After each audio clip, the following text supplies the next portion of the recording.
Assalamualaikum warahmatullahi wabarakatuh. Alhamdulillah, alhamdulillahil akbar alladzi khalaqal kauna wa dabbar walladzi anzalal qur'anal karima fihi al-'izatu wal 'ibar walladzi qala fi suratil kautsar inna a'tainakal kautsar fasholli li rabbika wanhar inna syani'aka huwal abtar. Asyhadu an la ilaha illallah wahdahu la syarika lah jalla 'anil syabihi wal mathili wal kufi wan nadhir wa asyhadu anna Muhammadan 'abduhu wa rasuluhu wa safiyyuhu wa khaliluhu wa khiratuhu min khalqihi wa aminuhu 'ala wahyihi arsalahu rabbuhu rahmatan lil 'alamin wa hujjatan 'alal 'ibadi ajma'in fahadallahu bihi ta'ala minad dhalalah wa bassara bihi minal jahalah wa kaththara bihi ba'dal qillah wa aghna bihi ba'dal 'ailah. Wassalawatullahi alaihi wa ala alihi thayyibin wa ashabihi al-ghurril mayamin. Mata salat 'ainun bi nadhar wa 'abdun bi khabar wa sallama tasliman katsiran.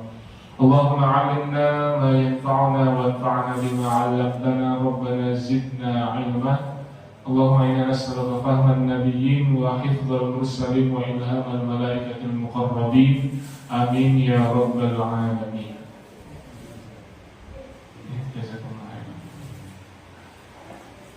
Jamaah sekalian, hadirin hadirat salihin dan salihat yang dimuliakan Allah. Pertama-tama marilah kita meningkatkan serta memperbaharui rasa syukur kepada Allah Azza wa Jalla dengan penuh penghayatan, dengan penuh kesadaran bahwasanya hingga detik ini kita masih bisa merasakan nikmat yang paling agung, nikmat iman, nikmat Islam, nikmat hidayah, nikmat sehat walafiat. Dengan nikmat-nikmat tersebut kita bisa beribadah, bisa beraktivitas, dan Allah meringankan langkah kaki kita untuk mendatangi tempat yang mulia ini. Maka mudah-mudahan setiap langkah yang kita tempuh menuju masjid ini menjadi langkah-langkah yang penuh berkah, langkah-langkah yang menggugurkan dosa-dosa kita, meninggikan derajat kita, serta mempermudah jalan kita menuju jannah. Amin ya rabbal alamin. Salawat dan salam terus kita panjatkan dan kita perbanyak sebanyak-banyaknya, khususnya di malam Jumat ini, kepada insan mulia pedoman hidup kita, Nabi besar Muhammad SAW, yang menjadi suri tauladan bagi kita semua, juga kepada keluarganya, sahabatnya, tabi'in, dan seluruh pengikutnya yang istiqomah berbunuh kepada beliau hingga hari kiamat kelak. Hadirin hadirat jemaah sekalian yang dimuliakan Allah, Sufyan bin Uyainah, ulama generasi tabi'in, beliau pernah berkata, Sufyan bin Uyainah rahimahullah berkata, inna fi dzikri shalihin tanzilur rahmah. Sesungguhnya dengan mengingat orang-orang soleh, maka rahmat Allah akan turun. Di salah satu penyebab turunnya rahmat Allah adalah ketika kita mengkaji, menelusuri perjalanan hidupnya orang-orang soleh. Karena dengan mengingat mereka, mengenal mereka, kita bukan hanya sekedar mendapatkan motivasi dan inspirasi. Lebih dari itu kita juga mendapatkan rahmat dari Allah Subhanahu wa ta'ala. Kemudian ada satu perkataan yang menarik juga disampaikan oleh Bishr bin Harith al-Hafi, bahwasannya bihasbika anna qauman mauta tahyal qulubu bi dzikrihim wa bihasbika anna qauman ahya taqsul qulubu bi ru'yatihim. Cukuplah bagimu untuk dijadikan pelajaran, ada suatu kaum yang mereka sudah meninggal dunia, sudah lama wafat, tetapi hati ini menjadi hidup dengan mengingat mereka.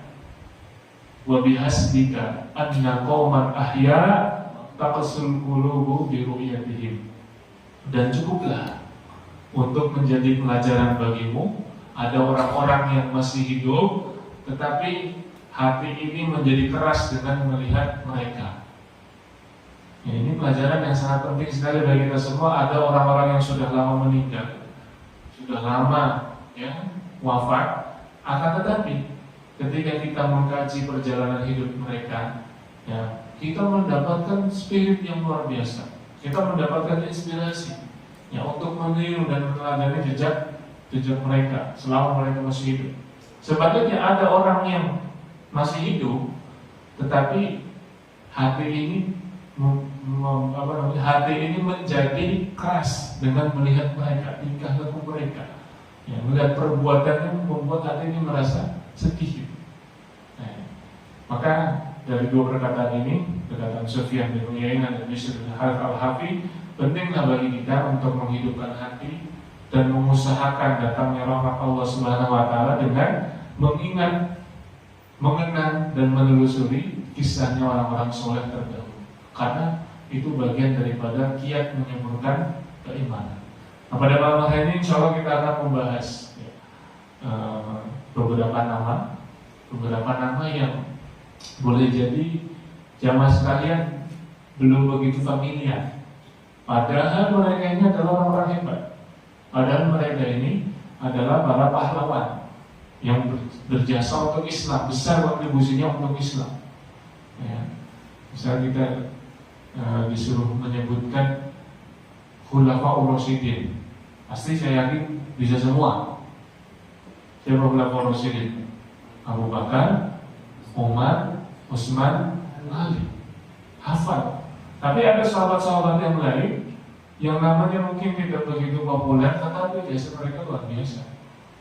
Ya, ada, kalau kita sebut Khulafaur Rasyidin semuanya hafal. 10 sahabat Nabi yang di zaman masuk surga, saya yakin semuanya juga hafal. Paling tidak saya udah husnuzon dulu, atau hafal atau enggak.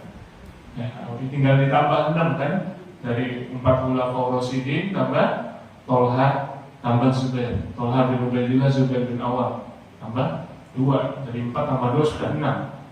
Ya, rumusnya gampang, 4 Khulafaur Rasyidin, kemudian Tolha dan Zubair, 2 sahabat yang saling melengkapi. Artinya kalau disebut Tolha pasti disebut Zubair, kalau disebut Zubair pasti disebut Tolha. Kemudian ada juga Sa'ad dan Sa'id. Sa'ad bin Abi Waqqas, Sa'id bin Zaid. Ya, kan gampang ingatnya itu. Khulafaur Rasyidin 4, Tolha dan Zubair, kemudian Sa'ad, Sa'id. Ya, kalau kita mungkin anak kembar namanya Upin, Ipin, Ici, Oca, gitu kan. Ya, Sa'ad bin Abi Waqqas, Sa'id bin Zaid, gampang. Tinggal tambah 2 lagi. Sahabat yang miliarder dikenal sebagai dermawan, Abdurrahman bin Auf, dan satu lagi Abu Ubaidah bin Jarrah. Ini kita harus hafal. Minimal 10 sahabat Nabi yang dijamin masuk surga. Masa nama-nama artis, nama-nama pemain bola hafal semua. Ya, tapi nama orang-orang soleh, ya, sahabat-sahabatnya Rasul kita nggak hafal. Ini menjadi PR bagi kita. Apalagi kalau kita itu ikut pengajian sebulan bisa lebih dari 1 kali.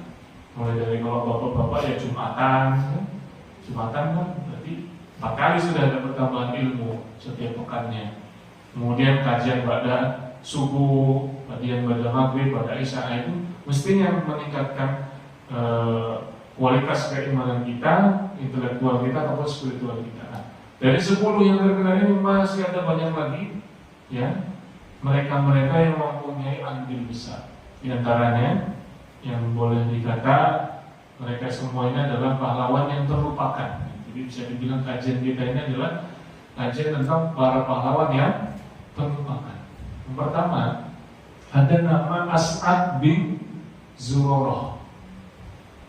Nyebutnya aja agak susah Pak. Umar kan As'ad bin Zurarah, kan ngelak. Tapi itu bisa. As'ad bin Zurarah, beliau mempunyai banyak keutamaan. Paling tidak ada 5 keutamaan yang akan kita kaji. Yang pertama, As'ad bin Zurarah adalah perintis dakwah di Madinah. Kemudian tentunya beliau adalah orang yang pertama kali masuk Islam dari kalangan Ansor. 2.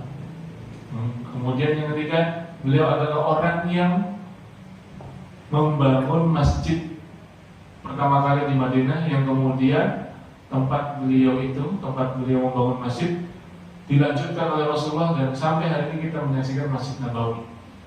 Nah, itu jasanya beliau juga. Kemudian As'ad bin Zurarah ini adalah orang pertama yang menjadi imam, orang pertama yang menjadi imam dan khotib sholat Jumat di Madinah.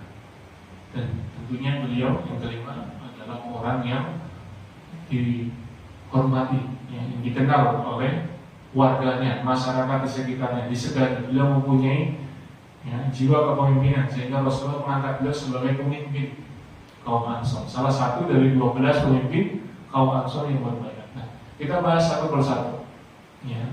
Beliau adalah sahabat yang pertama kali masuk Islam dari kalangan Ansor. Kalau dari kalangan Muhajirin atau mereka yang Islamnya di Mekah, insya Allah semuanya sudah hafal. Yang pertama kali masuk Islam ketika Rasulullah mendapatkan wahyu, pastinya adalah Ibunda Khadijah radhiyallahu anha. Kemudian siapa? Sahabat dekatnya Abu Bakar As-Siddiq. Kemudian yang ketiga ada Ali bin Abi Thalib, sepupunya, dan ada Zaid bin Harithah, putra angkatnya. Pengikut Rasulullah itu awalnya cuma 4, tapi terus bertambah sampai hari ini. Sampai hari ini banyak orang masuk Islam, bahkan di Eropa banyak orang yang berbondong-bondong ingin mengenal Islam lebih dekat. Jadi pengikutnya awal hanya 4, tapi terus bertambah. Tetapi kalau kita lihat perjuangan beliau itu luar biasa, susah payah, penuh dengan peluh keringat dan berdarah-darah. 13 tahun dakwah di Mekah itu Rasulullah pengikutnya tidak lebih dari 200 orang. 13 tahun berdakwah, pengikutnya tidak lebih dari 200 orang, itu pun sebagian berhijrah ke Habasyah. Rasulullah kan usianya berapa tahun?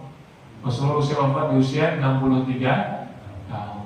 40 tahun beliau sebelum menjadi nabi, berarti sisanya 13 tahun berdakwah di Makkah, 10 tahun berdakwah di Madinah. Total menjalankan misi risalah dan kenabian 23 tahun. Nah, merintisnya itu yang susah. Perintisan Rasulullah di Makkah itu, dakwah di Makkah sangat sulit. Mulai dari dakwah sembunyi-sembunyi, dakwah terang-terangan, muncul banyak penolakan, penyiksaan, bahkan diiming-imingi jabatan. Rasulullah semuanya bisa menghadapi dengan baik, dengan sabar. Maka terakhir usaha yang dilakukan oleh orang kafir Quraisy itu setelah disakiti masih sabar, para sahabatnya disiksa masih bersabar. Bahkan akhirnya mereka memboikot. Orang-orang kafir Quraisy memboikot Bani Hashim, Rasulullah dan keluarga Bani Hashim diboikot selama 3 tahun. Kesulitan untuk makan, kesulitan untuk mendapatkan kehidupan yang layak karena diboikot selama 3 tahun. Rasulullah kehilangan Abu Thalib, Rasulullah kehilangan Khadijah, istri tercinta. Kemudian Rasulullah dakwah ke Taif juga ditolak. Akhirnya Rasulullah berpikir bagaimana supaya dakwah ini terus berkembang. Tidak mencukupkan diri berdakwah di Makkah hanya untuk orang Makkah saja. Tidak. Karena mereka semuanya itu menolak.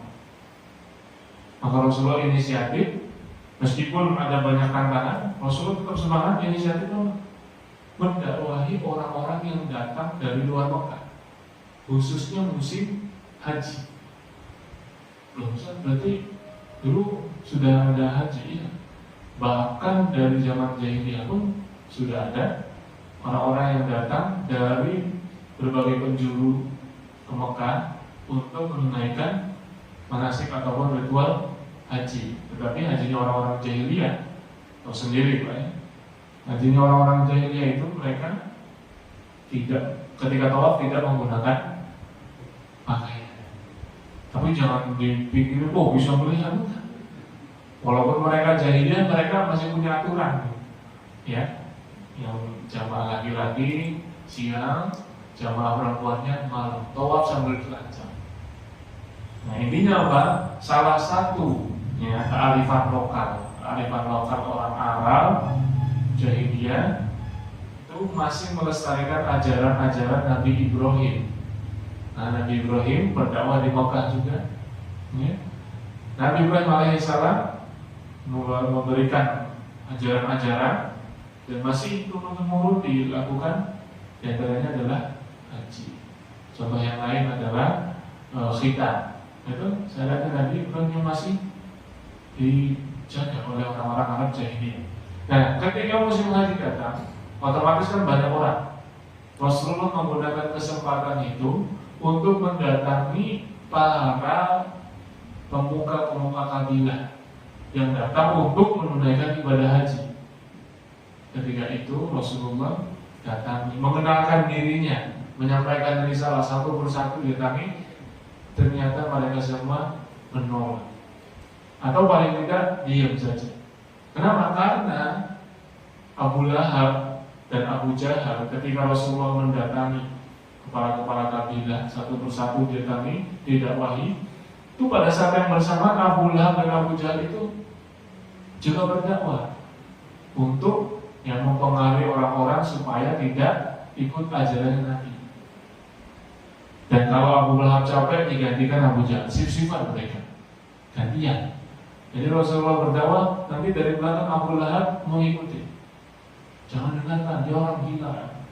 Nah, Abu Lahab capek digantikan Abu Jahal. Seperti itu terus. Tahun 11 Hijriah, ketika mereka kaum muslimin dihalang-halangi, Rasulullah tetap berdakwah kepada jamaah haji yang datang.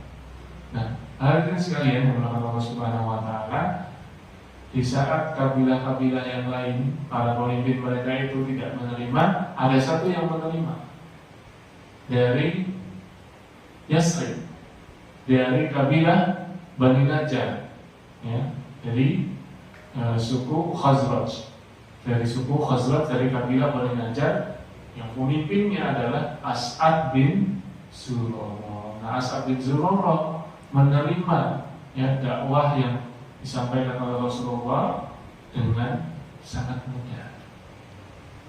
Apa yang menyebabkan As'ad bin Zurarah ketika mendengarkan dakwahnya Nabi langsung menerima? Kira-kira kenapa, Pak? Ya karena takdir, ya udah selesai. Kalau ada takdir itu udah gak usah ada analisa lagi. Pastinya karena hidayah dari Allah itu betul, jawabannya 100 gitu.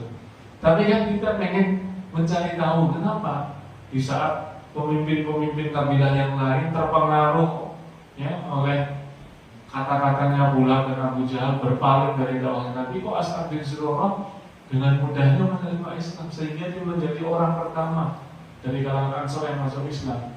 Kira-kira kenapa? Ya cepat pas aja gitu ya. Karena As'ad bin Zurarah ini sudah sering diskusi sama orang-orang Yahudi. Orang Yahudi itu ajarannya tentang tauhid, tentang kisah-kisah Nabi terdahulu. Bahkan mereka lah yang menyampaikan kepada As'ad bin Zurarah, kita ini sudah dekat dengan zamannya Nabi terakhir. Jadi orang Yahudi lah yang memberikan informasi kepada As'ad bin Zurarah bahwa kelak Nabi akhir zaman akan muncul dari Jazirah Arab dan akan berhijrah ke Yasrib. Makanya orang-orang Yahudi itu kan, kalau kita baca sejarahnya, mereka dulu diusir dari Babilonia oleh raja yang bernama Nebukadnezar. Diusir dari Babilonia oleh raja yang bernama Nebukadnezar. Mereka berdiaspora, berpencar ke seluruh penjuru dunia. Salah satu tujuan mereka adalah Yasrib. Kenapa mereka memilih Yasrib? Kenapa enggak negeri Syam yang lebih subur? Sesubur-suburnya Yasrib yang kemudian berubah nama menjadi Madinah, itu masih kalah subur dengan bumi Syam. Nah, bumi Syam itu kan buminya para nabi. Kenapa mereka nggak hijrah ke sana? Karena sebetulnya ya sejatinya mereka tahu berdasarkan keterangan dari ulama-ulama mereka, dari rahib-rahib mereka, Nabi akhir zaman itu datangnya dan munculnya nanti di Yasrib. Mereka tahu ciri-cirinya seperti apa, sifatnya seperti apa, bentuk fisiknya seperti apa. Bahkan Huyai bin Akhtab itu tahu ini adalah Nabi yang dijanjikan. Cuman kok apa kalau kata orang Jawa, gerangan bukan dari keturunannya Ishak, bukan keturunannya ya Nabi Isa, ya, tapi keturunannya Nabi Ismail. Itu yang membuat mereka tidak menerima. Jadi kalau orang Quraisy, mereka menerima orangnya, tapi menolak ajarannya. Nah, orang Yahudi menerima ajarannya, tapi menolak orangnya. Itu perbedaan orang kafir Quraisy dan orang Yahudi terhadap Nabi Muhammad SAW. Jadi As'ad bin Zurarah dengan mudahnya menerima Islam ya karena di dalam hati dan pikiran dia itu sudah rindu akan sosok Nabi yang dijanjikan. Nah, kira-kira nyambung ya. Nah, nanti kalau ditanya kenapa As'ad bin Zurarah mudah menerima Islam, takdir berarti udah masuk berarti. Alasan kedua, ya selain karena faktor hidayah dan dia dapat informasi dari orang Yahudi, karena As'ad bin Zurarah itu pemimpin bagi kabilahnya yang menginginkan perdamaian. Karena di Yasrib itu ada banyak orang-orang Yahudi dan juga orang-orang pribumi, artinya penduduk asli situ, yaitu suku Aus dan Khazraj. Nah, suku Aus dan Khazraj ini berperang puluhan tahun. Generasi tuanya ribut berperang, generasi mudanya pengen perubahan. Nah, jadi generasi muda itu pengen perubahan, tidak ingin mewarisi kebencian para pendahulu mereka. Nah, ketemulah sosok Nabi Muhammad yang beliau yakin Nabi Muhammad ini adalah solusi, Islam adalah solusi, dan Nabi Muhammad bisa menyatukan Aus dan Khazraj. Betul. Ketika Rasulullah hijrah kan menyatukan antara Aus dan Khazraj. Jadi itu salah satu faktor-faktornya. Selain itu juga memang kalau ditelusuri dari jalur nasabnya Bani Najjar, Bani Najjar itu ada kedekatan secara musyawar, hubungan pernikahan dengan keluarganya Nabi. Jadi kakeknya, jadi istrinya Abdul Muthalib, berarti kakeknya Muhammad bin Abdullah bin Abdul Muthalib, istrinya Abdul Muthalib atau ibunya Abdul Muthalib itu dari Bani Najjar. Jadi masih ada kedekatan. Banyak faktor, tentunya karena hidayah dari Allah Subhanahu Wa Taala dan faktor-faktor lainnya juga mendukung. Jadi salah satu keutamaannya As'ad bin Zurarah, dialah orang yang pertama kali masuk Islam dari kalangan Ansar. Nah, kemudian yang kedua, keutamaan beliau tadi disebutkan, beliau adalah perintis dakwah di Madinah. Partnernya Mus'ab bin Umair. Ya, karena Mus'ab bin Umair adalah dai pertama yang diutus oleh Rasulullah untuk berdakwah keluar Mekah. Jadi dai yang Rasulullah sudah sangat selektif memilih utusan yang kira-kira ya akan diterima oleh masyarakat setempat, mulai dari fisiknya, good looking, performanya bagus, kepribadiannya low profile. Karena memang Mus'ab bin Umair dari kalangan bangsawan, orang kaya raya, yang konon ya dalam sejarah disebutkan orang yang belum datang tapi wanginya udah kecium. Harumnya itu loh, parfumnya udah kecium. Orang yang belum datang, apa itu Mus'ab bin Umair. Nah, beliau orang yang juga sangat tampan dan ketampanannya itu mirip dengan Nabi. Makanya ketika Mus'ab bin Umair syahid pada perang Uhud, itu dikiranya Rasulullah yang meninggal. Nah, coba ya, kalau kita baca sirah Uhud, orang-orang kafir membawa narasi Muhammad telah terbunuh, padahal yang mereka bunuh bukan Nabi Muhammad, yaitu Mus'ab bin Umair. Nah, para sekalian dalam Allah Subhanahu Wa Taala, intinya Mus'ab bin Umair itu berdakwah dari Makkah ke Yasrib, diutus oleh Nabi, tapi dia tidak sendiri. Karena apa? Yang namanya orang pendatang, kalau nggak ada satu teman yang dikenalnya di situ yang bisa menjadi partner yang mensupport, itu tidak akan bisa survive. Yang menemani Mus'ab bin Umair, siapa? As'ad bin Zurarah. Karena ketika Mus'ab ingin berdakwah, dia ditemani oleh As'ad bin Zurarah untuk mendakwahi Sa'ad bin Mu'adz dan Usaid bin Hudair. Dua-duanya ini tokoh.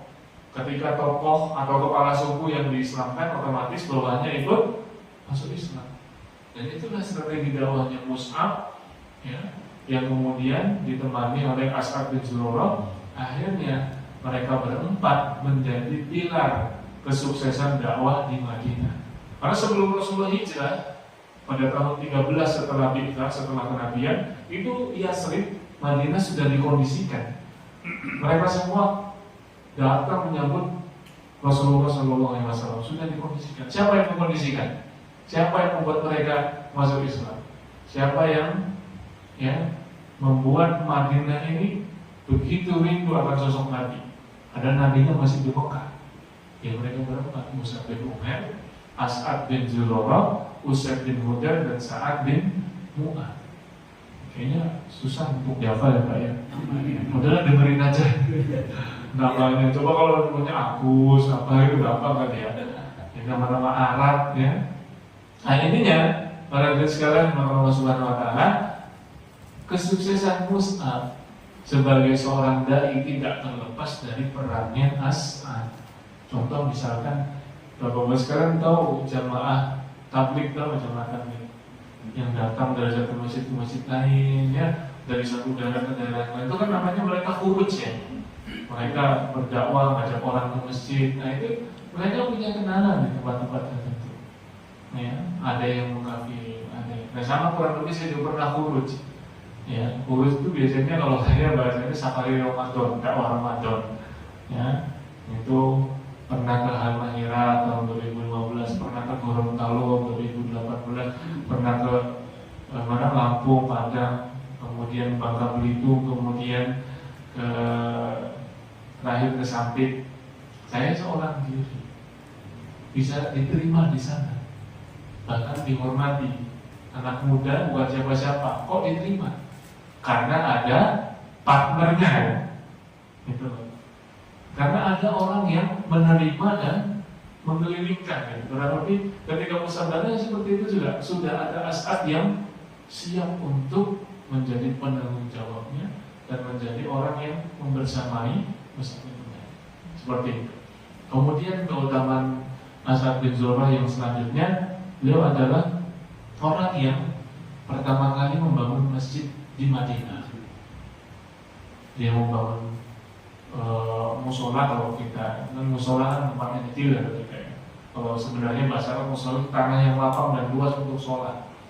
Nah, intinya beliau membangun tempat ibadah, membangun masjid yang ukurannya tidak begitu besar. Ya, di atas tanah, ya, tanah yang sudah diwakafkan, ya, miliknya Sahal dan Suhail. Sahal dan Suhail itu dua anak yatim putranya Rafiq. Sahal dan Suhail bin Rafiq. Bapaknya sudah meninggal. Anaknya, ini mereka berdua kan otomatis jadi anak yatim, dikafil, diasuh oleh As'ad bin Zurarah. Padahal As'ad bin Zurarah ini juga punya anak 3 perempuan, Kabsyah, Qurai'ah, dan Habibah. Dia masih mengkafil anak yatim. Dan tanahnya itu diwakafkan ya untuk membangun masjid. Ya, masjid yang menjadi cikal bakal Masjid Nabawi sekarang sampai kita lihat. Ketika Rasulullah hijrah, untanya Nabi bernama siapa? Al-Quswa. Ya, ketika Rasulullah hijrah ke Madinah, untanya Nabi Al-Quswa itu kan orang-orang pengen supaya Rasulullah itu nginep di rumah mereka, berebut, ya Rasul di rumah kami aja. Tapi kata Rasul, biarkan Al-Quswa ini berhenti di mana dia ingin berhenti, karena dia diberi taufik oleh Allah Subhanahu Wa Taala, diberi petunjuk oleh Allah Subhanahu Wa Taala. Karena waktu itu kan dipilihnya Abu Ayyub Al-Ansari, rumahnya Abu Ayyub Al-Ansari. Nah begitu juga ketika Rasul ingin membangun masjid, yang pilih itu untanya Al-Quswa, dan yang dipilih adalah masjid yang pernah dibangun oleh As'ad bin Zurarah. Lalu diperbagus, diperluas, dibangun, ya. Dan itulah yang hari ini kita lihat 3 tempat sakral kaum muslimin, 3 masjid sakral, ya, Masjidil Haram di Makkah, Masjid Nabawi di Madinah, dan Masjid Al-Aqsa.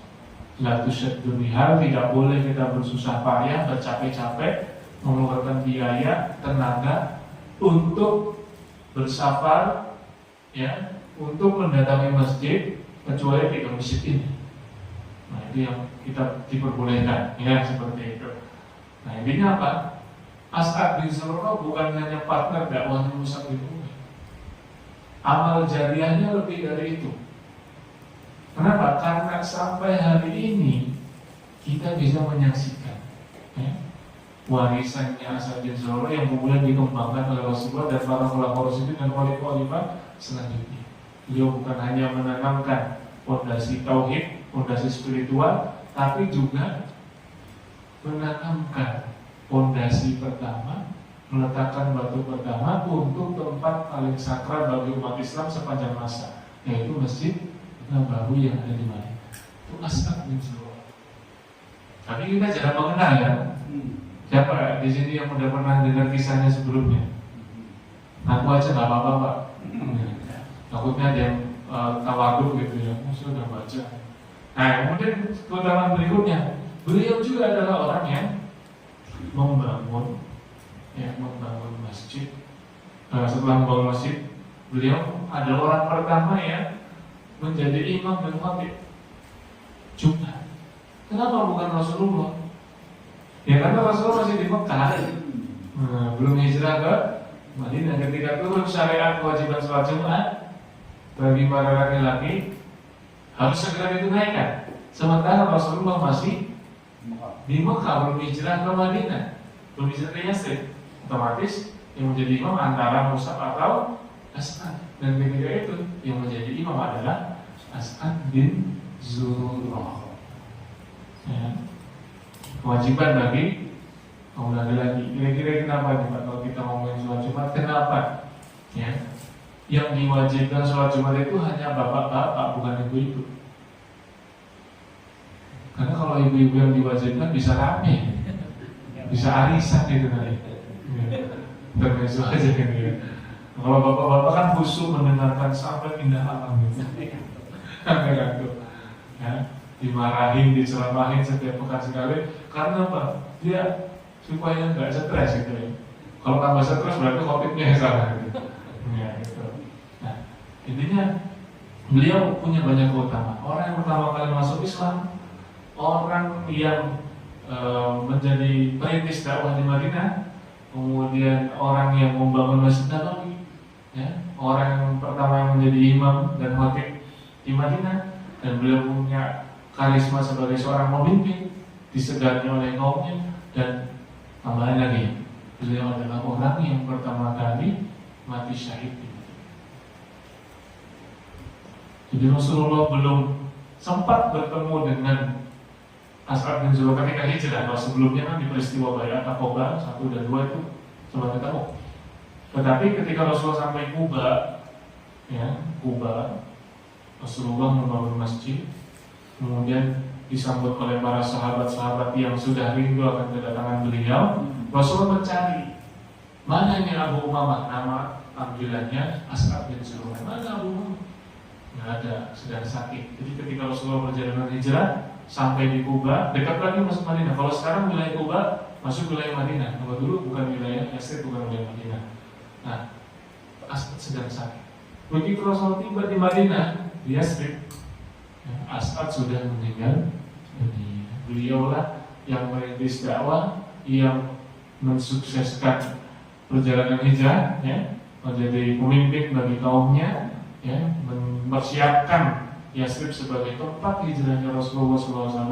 Tapi beliau dulu yang meninggal, belum sempat merasakan kemenangan di perang Badar, ya, nggak merasakan Fathu Makkah, nggak merasakan kemenangan melawan Yahudi di Khaybar, ya, merasakan kemenangan itu. Tapi beliau langsung meninggal dunia di usia yang muda. Nah, kira-kira apa hikmahnya? Terkadang orang yang menanam pohon tidak merasakan buahnya. Yang merasakan buahnya adalah orang lain, anak keturunannya. Jadi dalam perjuangan itu katanya apa, kalau orang zaman dulu, nggak tahu ya, ini bahasa Jawa, tolong diralat kalau salah, soalnya saya bukan orang Jawa. Yang namanya orang berjuang itu orang kudu menangi, benar nggak?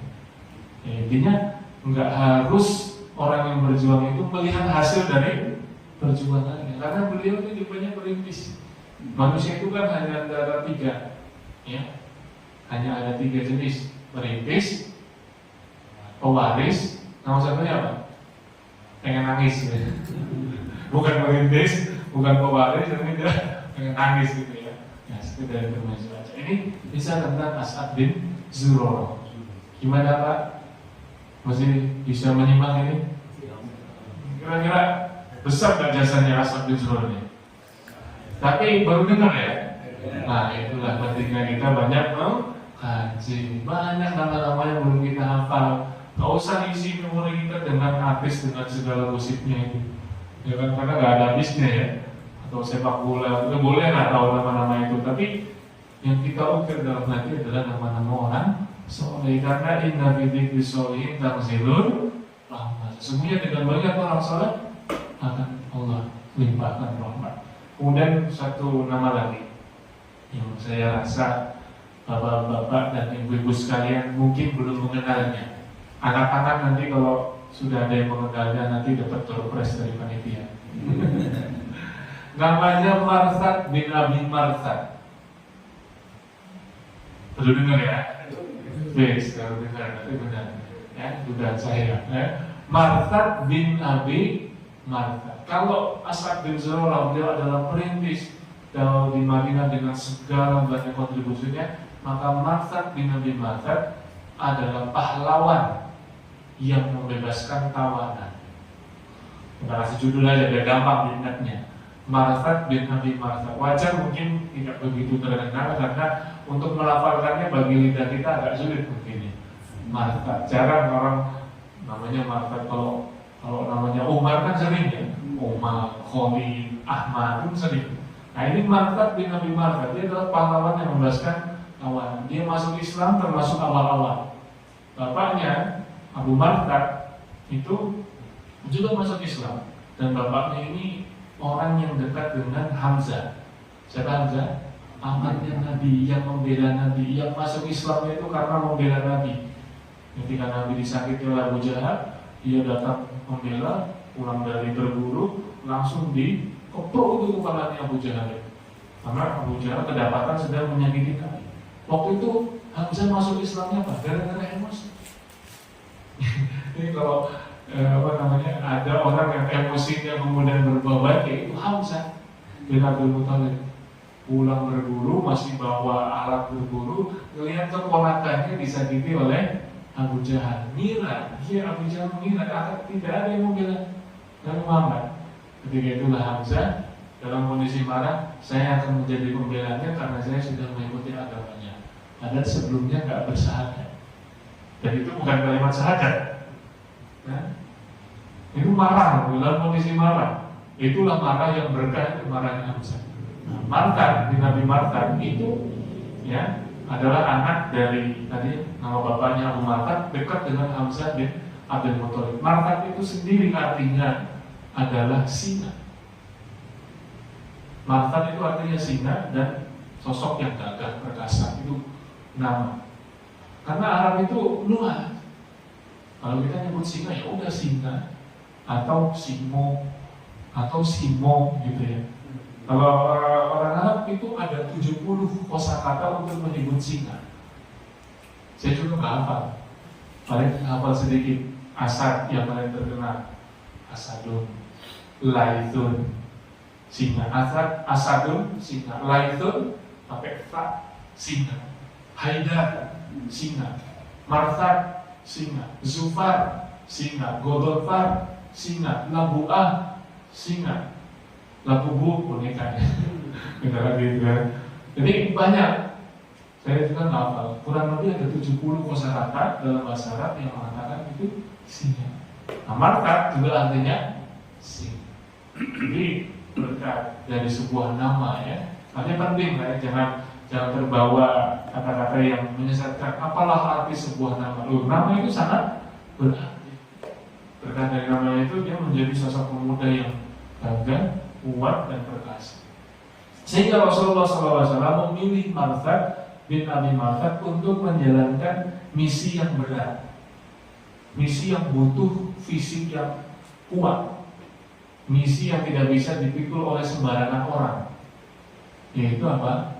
Mengendap-endap misi rahasia, ya. Misi rahasia benda-benda, ya, membebaskan tawanan. Karena ketika perjalanan hijrah, banyak harta kaum muslimin yang disita oleh kafir Quraisy. Banyak juga yang dilarang untuk hijrah ke Madinah.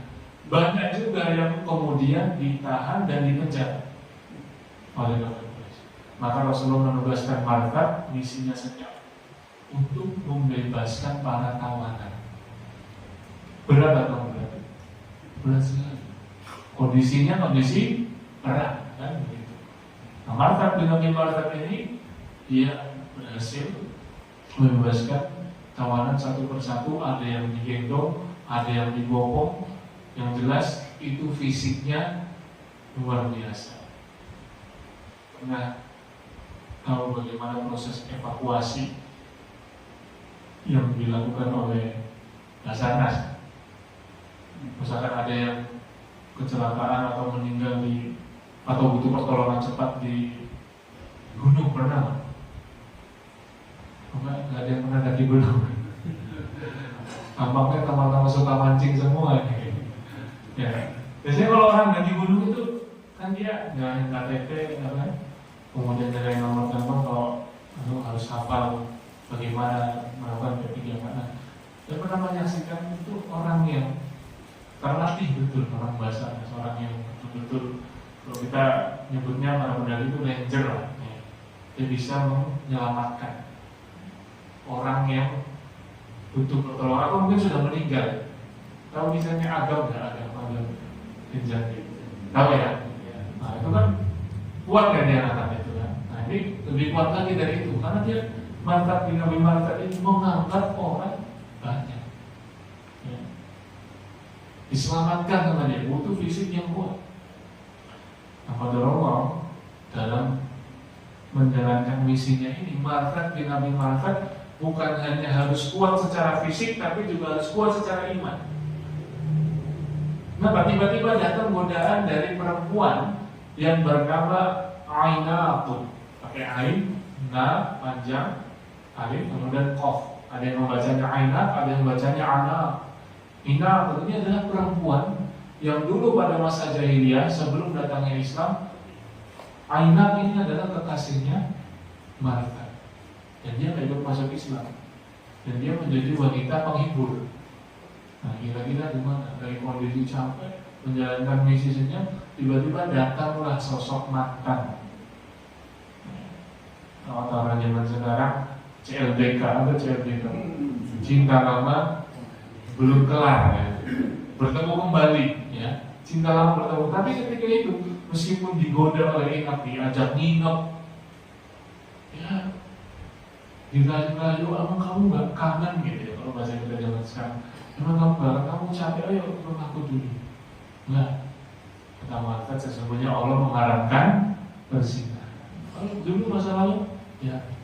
Tapi setelah Islam datang, Allah menurunkan ayat, ya. Az-zaniyatu la yankihuha illa zanin, musyrik, wanita pezina itu tidak boleh dinikahi kecuali oleh laki-laki pezina atau musyrik. Nah itu jelas. Yang Marthad menghadapi ujian yang bukan hanya butuh kekuatan fisik karena menjalankan misi menyelamatkan tawanan, beliau juga butuh kekuatan iman saat berhadapan dengan godaan wanita. Karena laki-laki itu godaan terberatnya adalah wanita, apalagi ini adalah kekasihnya. Mereka dirayu, ya. Apalagi ini mantan yang punya kenangan gitu. Itu kalau bukan karena diselamatkan oleh Allah itu mustahil. Ya. Sebagaimana Allah menyelamatkan Nabi Yusuf alaihissalam dari godaan Imro'atul Aziz. Nah, ini Marthad bin Abi Marthad selesai yang menjalankan misinya ya untuk apa? Untuk membebaskan para tawanan dan juga beliau berhasil ya, berhasil dalam menghadapi ujian keimanan yang mungkin akan sangat berat sekali dihadapi oleh para lelaki. Maka ganjarannya luar biasa. 7 ya, golongan yang akan mendapatkan naungan pada hari kiamat ya. Pada hari tidak ada naungan kecuali naungan dari Allah. Apa? Imamun adil, imam yang adil. Kemudian laki-laki yang rindu masjid, laki-laki yang menangis dalam kesendirian mengingat Allah Subhanahu wa taala, dan laki-laki rajulun da'at imra'atun dzatu mansibin wa jamalin faqala inni akhafullah. Salah satu dari 7 orang yang akan dinaungi oleh Allah Subhanahu wa taala pada hari kiamat adalah laki-laki yang digoda perempuan yang cantik, bukan perempuan biasa-biasa ya. Perempuan yang cantik berkedudukan menggoda. Tapi dia bilang apa? Inni akhafullah. Sesungguhnya aku takut kepada Allah. Jangan pernah berharap bisa menghadapi situasi seperti itu ya Pak ya. Saya pengen lah coba-coba. Saya ini mau menguji keimanan saya lewat tempat prostitusi atau lokalisasi. Ya. Wallahu a'lam kan. Jadi jangan kata-kata oleh pengal adu.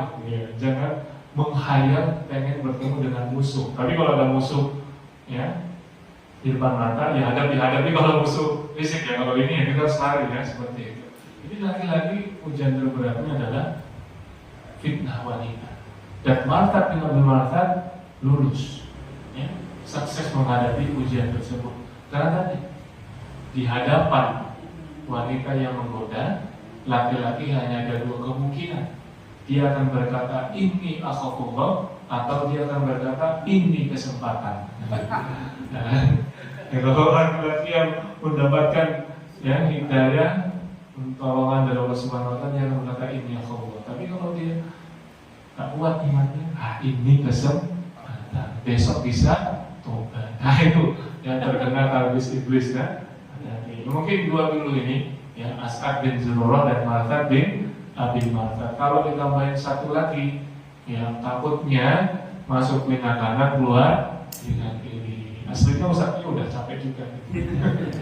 Ya, udah terlalu malam ya. Sebagaimana yang saya sampaikan pada bulan yang lalu di kantor al-majlis, maka dari syaitan ini masih pun. Kalau terlalu panjang nanti saya akan ikut ambil bagian. Kalau alam bisawab, aku qouli hadza, astagfirullah wa lakum. Jazakumullah khairan ala husni imanikum. Billahi taufiq wal hidayah. Assalamualaikum warahmatullahi wabarakatuh.